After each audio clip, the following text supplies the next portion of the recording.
Good evening, everyone. I want to welcome everyone to our Board of Directors agenda meeting for January 28th, 2025.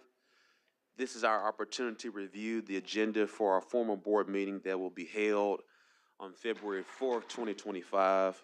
We have two modifications for today's agenda, one addition and one withdrawal, as you can see as read. Are there any questions for the consent items 1 through 15? Director Miller. Thank you, Mayor. I know there are a number of items on here that deal with funding from our community programs. And so I would ask that Director Doucette give us a presentation or just talk about these and, you know, which one, why they're all coming up at this time. And then also, I believe there was some procedure that had to be done with some of these nonprofits where the city attorney advised that they had to come up again. So there's some information that I just want the public to hear, and I think a lot of that can come out with Director Doucette's presentation about items 1, 2, 3, all those that are receiving some funding. So that's what I'd like. Sure. Before Director Doucette, if the city attorney know we were able to get it worked out, if you want to share, Mr. Attorney, how everything was worked out. The Just tap one time, and then the contracts you have before you tonight are for a particular age group, and there was no problem with those. So the resolutions that you have a provision in there that allows community programs to actually fund programs from January the 1st till December the 31st, and to ratify any actions that have been taken to date. Thank you. I certainly have questions on that.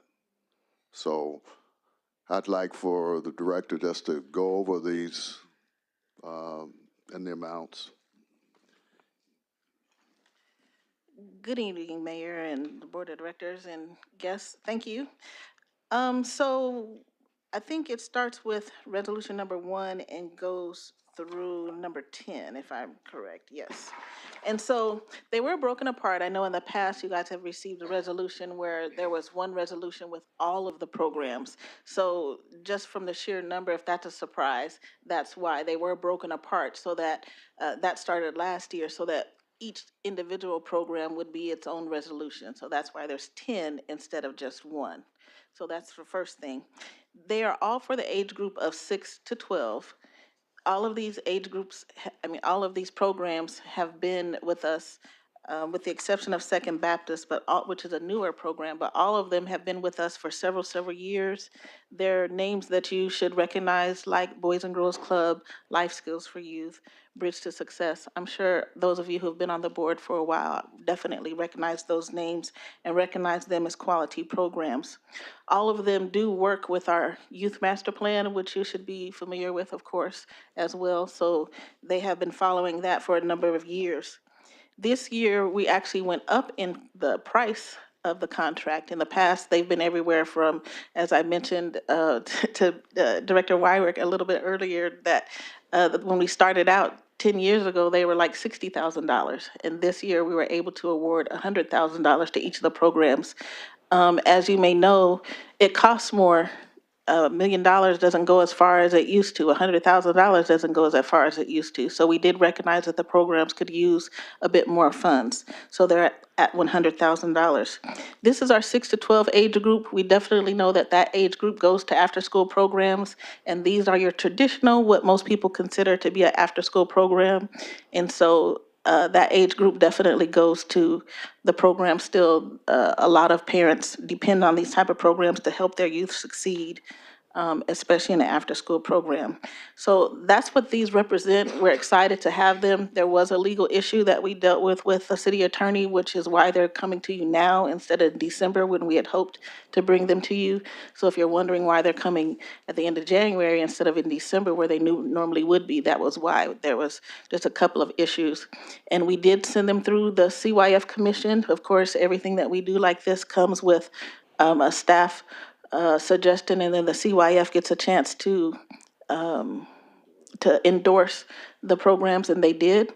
And so that's what we're bringing with you for you to vote on.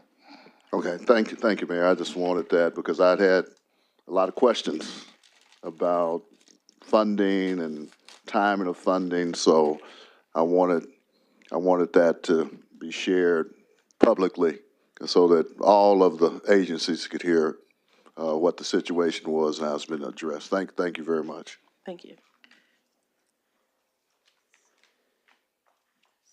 Vice Mayor Wyatt. Thank you, Mayor. My question was also in regards to the funding for the youth.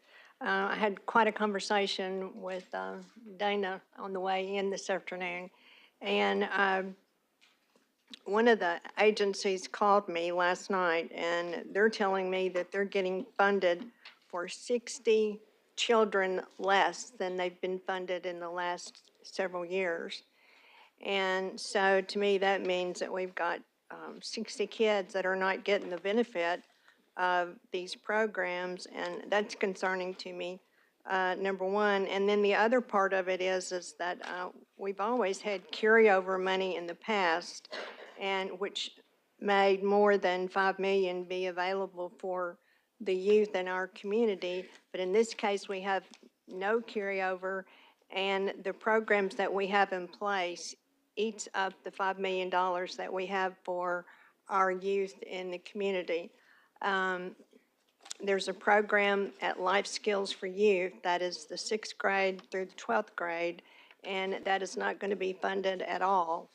And I don't think there's funding for any of the agencies for 6 through 12, that's grade 6 through 12.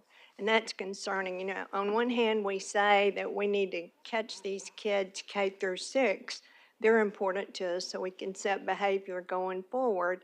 And then we've got the kids that are 6 through 12 that are out there that we want to instill some other values in and get them going. But we're absolutely not able to fund those. And from what she's told me, the $5 million is already spent, so there's really not hope except for maybe some special programs that people can apply for. So that's concerning to me. That's it. Director Phillips. Thank you, Mayor. I do have a question for Director Dossett, if you would approach the podium. Lecter, excuse me. Yes, sir. If I remember correctly, I think around this time last year, we got a presentation about your evaluation of the different programs that we've been partnering with. Are we doing that this year? And how does that play into what's in front of us today?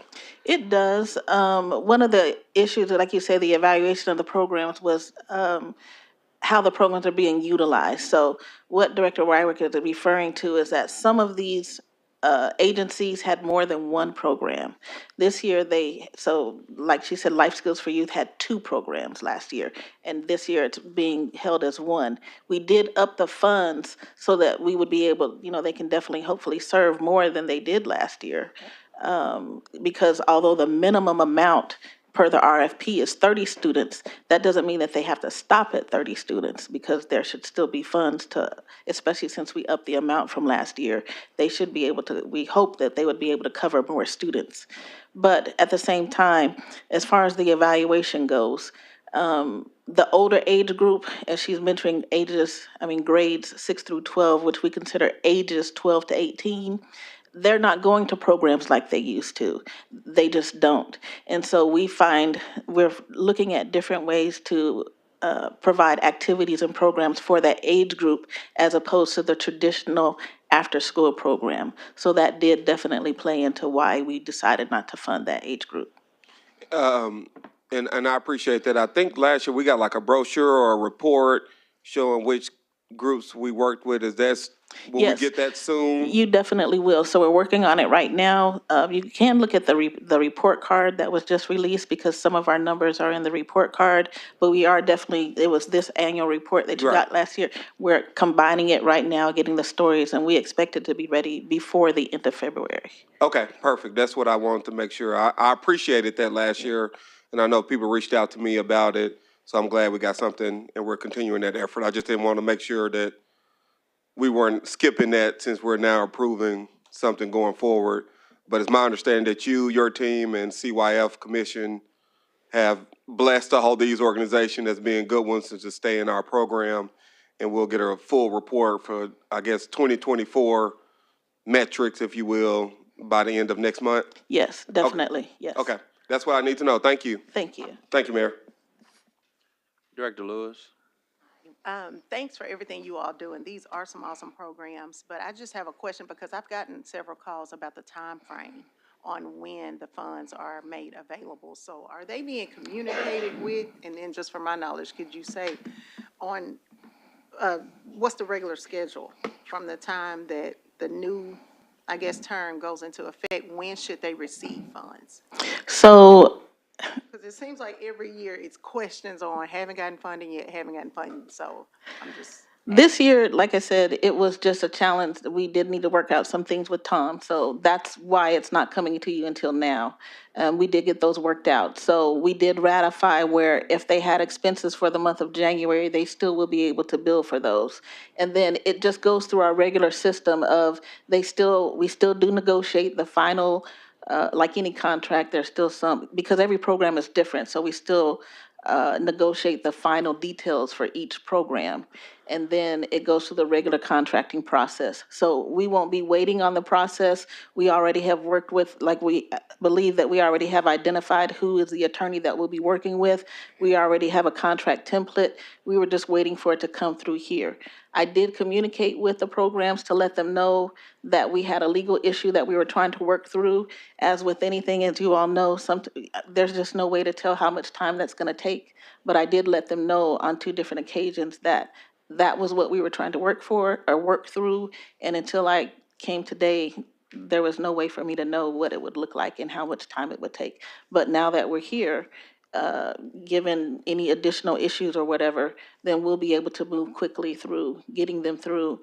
And I will say, if you remember, our programs are on a reimbursement schedule. So they are getting some funds this month. So they're billing for December in January, and then they'll be billing for January in February. So kind of technically they're not behind. I'm sure they feel that they are, but in a way, since they'll be able to bill for January, it would be around now this time that they would actually be billing for their January billing anyway. Okay, got it, thank you. Mm-hmm. Director Miller? So thank you, Mayor. Resolution 13, the home funds.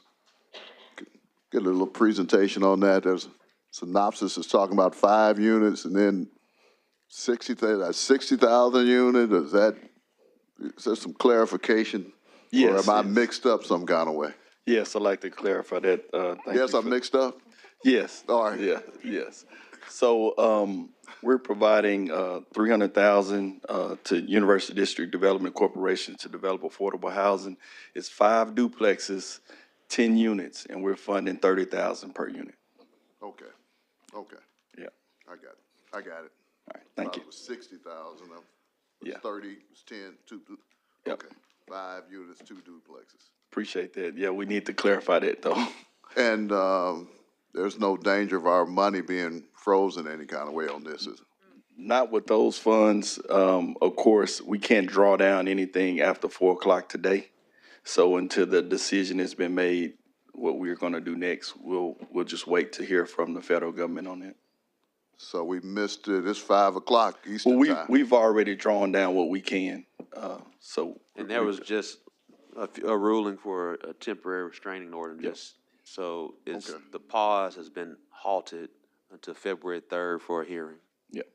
All right, thank you. But those funds are not in danger. Okay, thank you. Thanks, Mayor. Director Adcock. Number 19, I'd like a presentation on it. Brad, number 19. Mr. Director Jordan, rather. Good evening, everyone. Mayor, you can call me Brad. This is in a neighborhood, and I'd like to know what kind of warehouse it's going to be, how much traffic it will have, and the times of the traffic. Yes, ma'am. So the applicant requests to rezone a .33 acre property from R2 to PDO to allow a small office warehouse facility. It is located in Ward 2. It will be a 50 by 30 office warehouse for a construction company. It will contain 6 offices with parking for employees and customers. There will be one garage bay door that will hold company vehicles that will be facing Chico Road. There will be a chain link fence and a 8-foot privacy fence separating the commercial from the residential. The hours of operation will be Monday through Friday, 8 to 5. There was no opposition when it went to the Planning Commission. Okay. Can you tell me who received the notice? Who received the notices? Mm-hmm. That would be everyone. They have to send out within 200 feet, and our staff does an extra 100. So everyone within 300 feet of this property would have received notices. And what type? It's construction company? Yes, ma'am. It's for a construction company. Yes, Well, ma'am. how much equipment are they going to store on the site? I don't think there's going to be any major storage of equipment on site, or at least in their site plan. I mean, their site is fairly small. It's mostly going to be office, and they'll probably have their workers come there and at times probably park some vehicles inside, and maybe some will be left in the parking lot, just as you would find in any other construction company. Well, this faces Chico, so there's no parking on the street. Right. And so where are they going to park the employees' vehicles? They're on site. On site? Yes, they're on site. There will be parking for all the employees and for customers that's on site.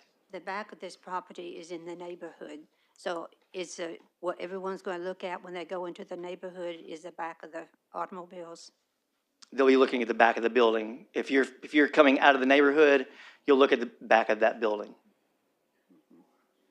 It faces Chico. How many parking places is in that backyard?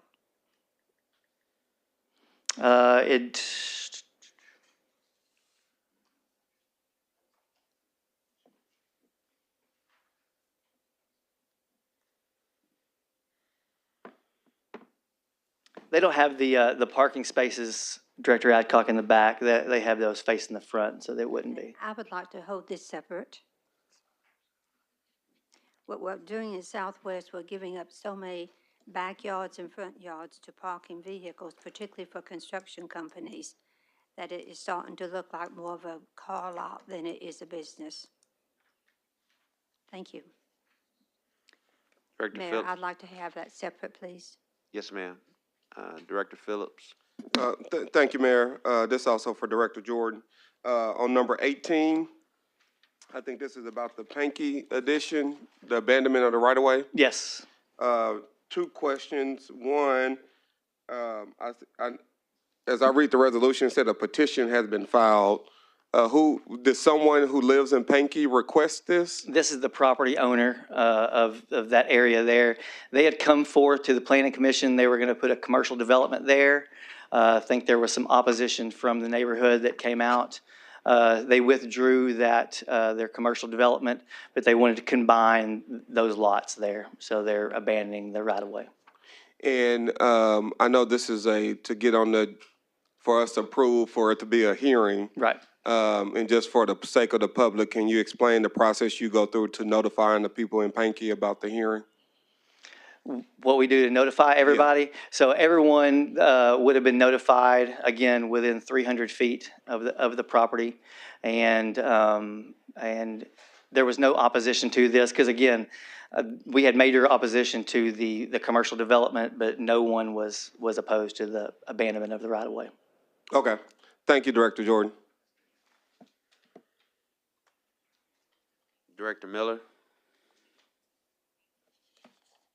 You gotta do it again.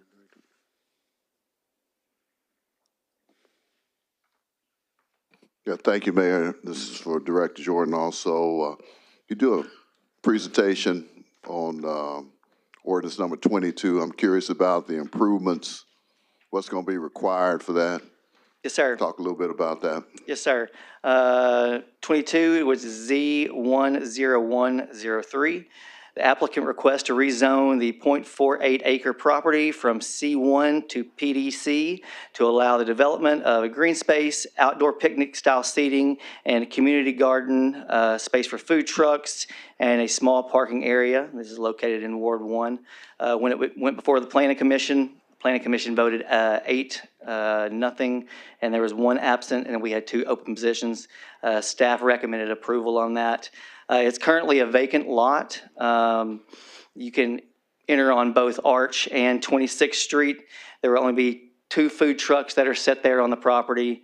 There will be landscaping that's going to be provided, which, if you look at it now, will definitely increase the aesthetic from the street. Maximum of 2 food trucks, as I said. Hours of operation is 12 to 6, 7 days a week. Commercial properties are to the north and along Roosevelt. There were no objectors, but when we were talking about this application, we think that it's a good holding space because it's impermanent. So it's this now just to activate the space, but at some point this could turn into either residential or commercial. It's my understanding that the food trucks are going to be moved every night. That is the rules, yes, sir. So from the hours of operation and it ends, the food trucks are moved. Yes, sir. Okay, so they have to come back every day and set up. They'll come back, yes, sir. Okay. And no objections from the neighborhood? No objections, no, sir. All right. And when it talks about improvements for the food truck site, where the trucks are going to actually be, are you going to require some concrete slab, or is it all right where the gravel is now? The gravel, the SB2 that's there, that's compacted there is proper. Same way with the parking area that they've suggested. Okay. And so there's no requirement of paving out this thing that's with concrete or anything? No, sir. Okay. And the required landscaping, do you go over that with the applicant? Or the applicant use their own judgment on what the landscaping is going to be? Because I see on the sketches. They'll have to come through and they'll have to abide by Chapter 15 of the landscape ordinance. Okay. I have no idea what that is, Chapter 15 of the landscape ordinance, but that's not some onerous cost of. No, it's not. It's the basic improvements that you would see at any development here in the city. Okay. All right. Thank you. Thanks, Mayor. My pleasure. Director Adcock. Mr. Jordan, on the same item, how many parking places are going to be on this site? Because if it's on Arch Street, there's no parking on Arch Street. So how many parking places? I believe there's going to be 10 parking. There is actually a business that's adjacent to this. That they use that as parking as well. And it's adjacent to, and they own that same property. So there will be about 10 parking spaces right there. What kind of sound system are they going to use? I don't think that they've talked about a sound system. Well, you've got residents right there in that block too. Right. So are they going to have outside sound? No, ma'am. I believe this is, it's just a food truck and a community garden and some picnic tables. I don't think there's any space for a concert venue or anything like that. Would you check on the sound, please? I will. And I would like to have it held separate. Okay. Thank you. Director Phillips. Thank you, Mayor. If we're ready to move on from the grouped items, I was going to ask for a presentation about number 22. Sure thing. Sergeant Bewley. 23. I'm sorry, Sergeant Bewley. I can read his mind, Sergeant Bewley. You doing all right today? I'm doing great, sir. How are you? Doing Can well. y'all hear me? I won't move that if I don't have to. I Yes, don't want to ma'am. mess it up. And just for context, I know this is an issue about the ShotSpotter. We've had a number of constituents come to the board meetings and reach out to, I assume all of us, especially me individually, about what ShotSpotter does and how effective it is in the police doing their job to make our city safe. So if you can provide some context on that, I would appreciate it. Yes, sir. Excuse me, getting over that. So I know the question has been posed, can we prevent crimes with ShotSpotter? How are we reacting to it? And, prevention is something that's really hard to prove. I can't tell if I walked into lunch today and someone saw that a police officer was eating here and they decided not to rob that business today. So that one is kind of hard to contextualize, but I can tell you just in this calendar year, over the weekend, we did have an incident in the ShotSpotter area, which for those of you that aren't familiar, it stretches from about Woodrow to Fair Park, and then 12th Street. It goes a little bit above 12th Street, kind of in the Maryland area, and then goes down there and runs along Asher up until about the split there, 29th Street. So that's kind of your general area. That's where it's going to alert to us. We can also pick up a few things if I have detectives working in the crime center. They can start looking at things outside of that zone that it will pick up, but those are the ones that are not guaranteed since they're not in that main zone. But just over this weekend, we did have an incident where multiple individuals were shot. And those gunshot victims were not, they did not call themselves. We did have members of the community that called in to notify us that shots had been fired, but those phone calls came minutes later. The ShotSpotter alert came to us within 60 seconds, so our dispatchers are able to prioritize that call for service. We know that it's there. ShotSpotter tells us the rounds are in this general area, so our officers know to respond to that area. And as you can imagine, if you or your family member was shot, 3 minutes is a long time. 3 minutes is somewhat someone could pass.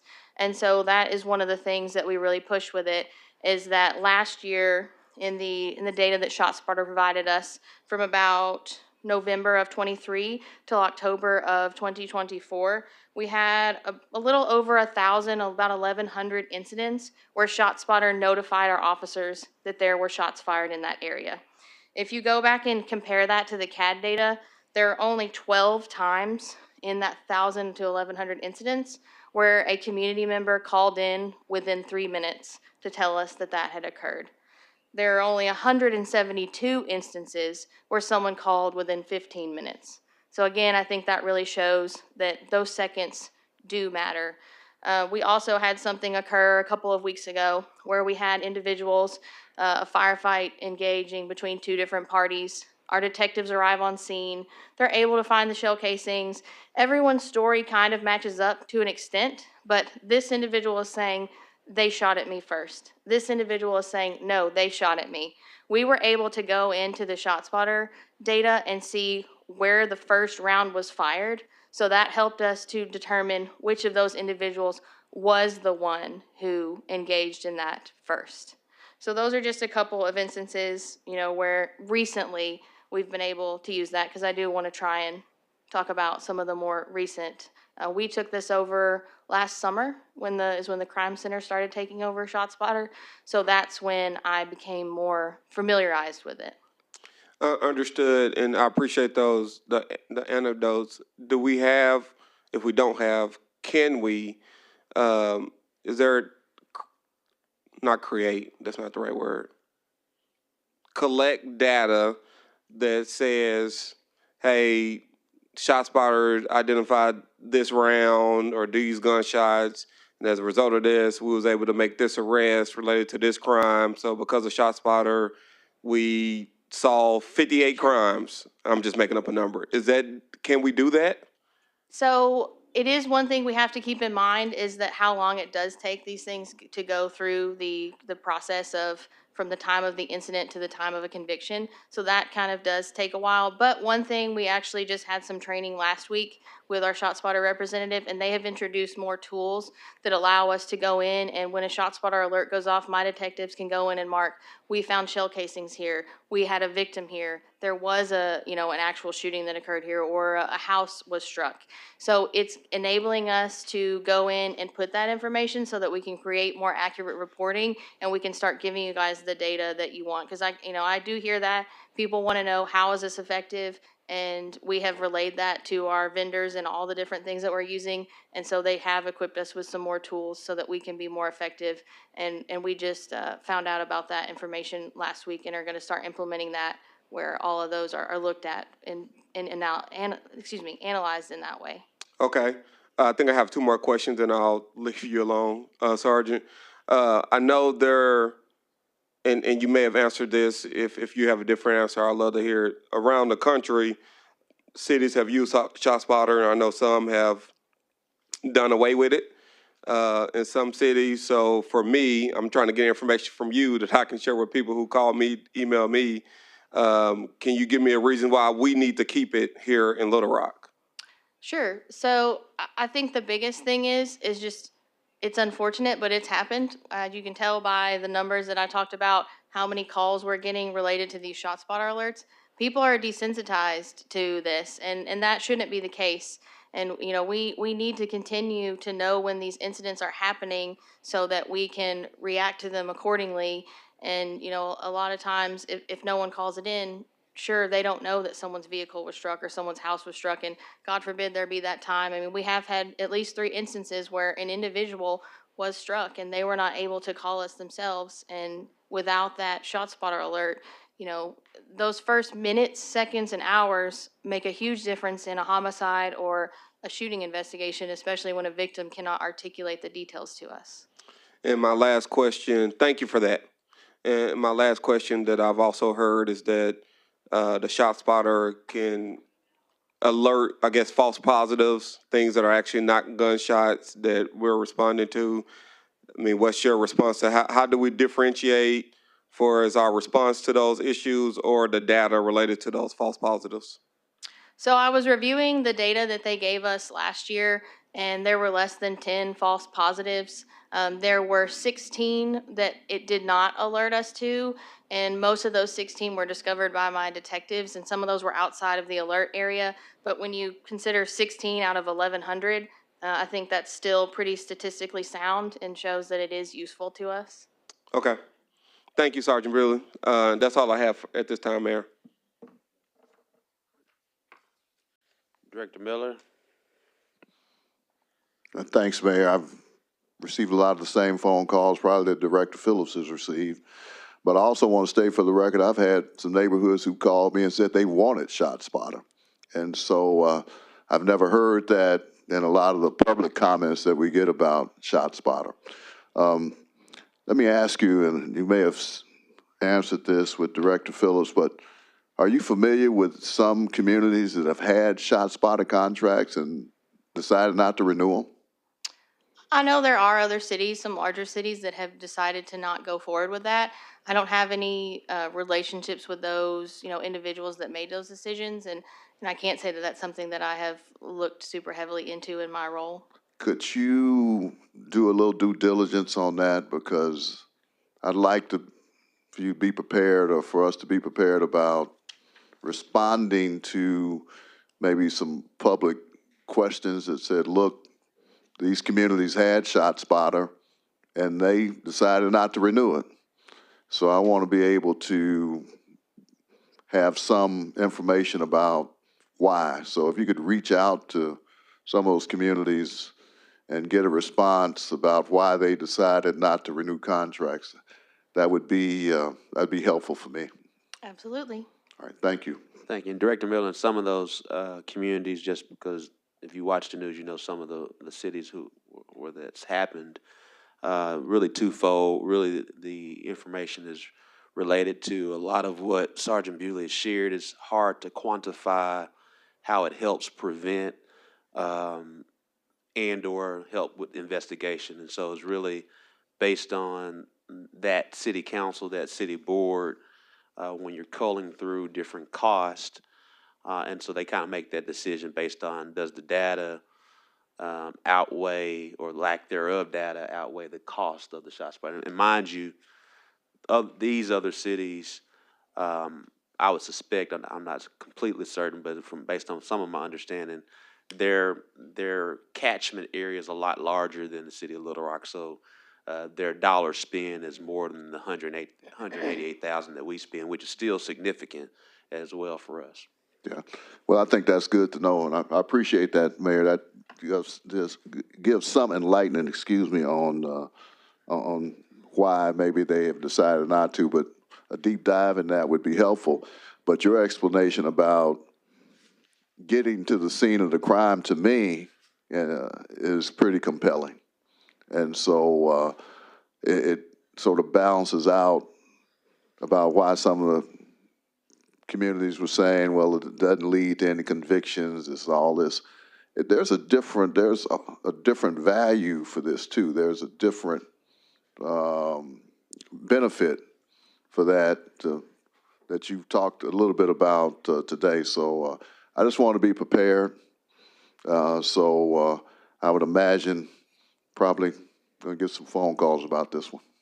And if I may, you mentioned, does this lead to convictions? Something to keep in mind is this is just a piece of the investigation. The ShotSpotter data alone isn't going to be the sole reason that someone is arrested. Like in the example I gave you of the individuals with the conflicting stories, the ShotSpotter data was used in addition to our witnesses, to our victim, to our suspect stories. We also have public safety cameras in that area. And so by adding all of these things together, we're get to see a more complete picture of that incident to make an informed decision and determine who our primary aggressor was.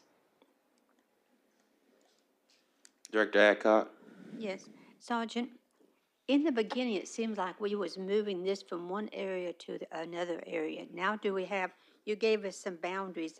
Is it always just in those boundaries? Yes, ma'am. So ShotSpotter has always been in the same place. ShotSpotter is not an asset that can easily be moved. It's something where they evaluate the area that we have determined to be where we want the boundaries, and so moving it is very it's something that it just can't be done easily because everything has to be calibrated. We had tested out a different company's shot detection in the southwest area, and that just was not it was not an effective tool and didn't get us the things that we needed. So, we had looked at other companies that offer shot detection. We just have not found anything that worked as well, and that was what was in Southwest. So that might be what you are referring to. But last night at a neighborhood meeting by Hyman Park, they was talking about all the gunshots they're hearing. Talking about seeing young men, teenagers, walking out of the park with long barrel guns and everything. Is there anything that we could put in an area like that that would be sufficient, that would help? As far as shot detection or just in general? Shot detection. If we were to expand, obviously that would require another addendum to the contract. We are always continually evaluating the tools that we use in the crime center, and so we're open to looking to see what other shot detection is out there. We just haven't found anything, that we feel like stands up to this. But feasibly, without, you can see in the quote that they gave us how much it costs for a square mile. And without wanting to have that expenditure, it's not really possible to move anything. We would have to add a new area. I would appreciate if you would look to see if there was something coming up that could possibly be put in a small area like that, because the neighborhood says it's going on constantly at this time of the year. Yes, ma'am. Thank you. All right, members of the board. Director Hines? Yes, Mayor. Are we done with the agenda? Yes. Thank you, Mayor. Mayor, I gave our city attorney, Tom Carntner, a right-of-way agreement and dedication deed that Potlatch Deltic had drawn up to give right-of-way to the county for the Denny Road, Denny Stewart Road, Canis roundabout project that the county judge has, I guess, had some selective memory on what he would like to do there. And this was one of the holdups that the city got blamed for as one of his reasons for trying to abandon the project. It had to do with the fact that Deltic was going to donate the property and ask for any future half-street improvements on their property be waived, which is past practice that we did with Rick Ferguson on LaMarche Boulevard, where he dedicated right-of-way for the future extension of LaMarche in lieu of those improvements. I asked Tom to create an ordinance to bring to us, not for this agenda, but for our following agenda meeting to approve it and see if we can take some of the excuses for why the county has decided they don't want to pursue this project.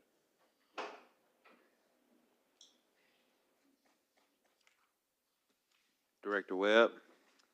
Thank you, Mayor Scott. I just wanted to follow up on two things. First of all, will we be able to start having legislative updates next week or the following week? I've been trying to track the bills, and I know. Sure. Would you, we can definitely have it each Tuesday, going through session, or we can send you a recap each Friday via email. Which would you prefer? I think the recap on Friday would be good, but there may be stuff that we would want to bring up and ask questions on. So that's the first thing, and thank you for that. And second, in December, a few of us met with city attorney's office and planning and housing, and we were going to have some ordinances in January to maybe deal with some of the issues, and we're nearing the end of January, and I just wanted to make sure we were going to get a couple of ordinances that we were going to be able to look at. I want to give them a little grace and time, because I know some of the people that's impacted by it due to the emergency shelter, they were kind of spending a lot of time. Okay. So if it doesn't make it on time, that's a reason why. As long as we're working on it. Thank you. Director Peck. Thank you, Mayor, and thanks, Director Webb. I was going to ask about the legislative updates as well. City Clerk Seegers pointed this out, but I did have an ordinance regarding virtual attendance that is not on here, but that's okay. We're going to get it back on there because I still would like to have a conversation and pursue that. The other thing is I know that Director Phillips had asked to go into executive session next week for the evaluation of the city attorney, and I am not going to be present, and I would like to participate. I'm finally having hip surgery tomorrow. I think I'm going to show up. I hope it happens. I will definitely be here the following week, but if that is something that this up for discussions, because I won't be able to participate. Yes, ma'am. Well, let me go to Director Actock, then to you. Mayor, And then on Friday and Tuesday that Director Webb was talking about, I would like for us to have both, because so many people watch this program and they don't realize that we are so concerned about what goes on at the legislature. So I would like for it to come to us in our Pony online, and also have it here on Tuesday so that people can see that we're really caring about what's going on. Yes, ma'am. Director Hines. Yes, thank you. Mayor, could we possibly get an update on LRPD on the status of the assailant in last night's homicide, and then also an update on the other potential homicide that looks like it originated in the city limits of the young man that went to Catholic High? I think it goes without saying that we need to recognize this is in a community. It impacts all of the folks in our community. The lady who was murdered last night is a Baptist Health employee. My wife knows, works with the Baptist Health Foundation, and she's got young kids, and I think her husband's a coach at one of our local public schools. So we definitely want to recognize them and their family, and then the other family of the young man. It looks like, I'm not sure what the investigation is there. I've just gotten some bits and pieces. I'd like to have some updates from LRPD staff when they have them available. I'll share with you shortly. And of course, we are definitely in prayer for all the families involved in the homicides last night and early this morning. Director Phillips. Thank you, Mayor. I just wanted to respond to my colleague, Director Peck. I'm completely fine with delaying that conversation. I think a year or two ago, we passed an ordinance that said we have to do it in the first quarter of the year, so that's why I requested it, just so we're in compliance with our own ordinance. So if it's 2 weeks, I'm not, that doesn't hurt me at all. Yeah, no problem. And I guess I have a follow-up question to you related to your ordinance. You said we're getting it back on there, so are we getting it back on there to vote next week, or are we getting it back on there later?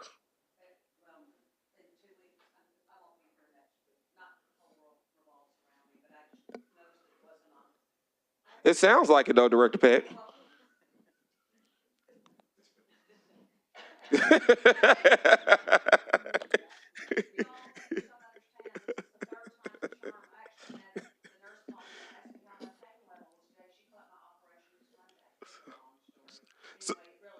But the point is, since you're not gonna be here next week, you don't want us to vote next week? Okay, got it. You're smarter than I am. Okay, got it. Thank you.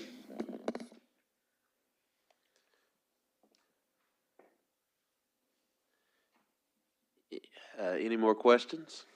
Seeing none, meeting adjourned.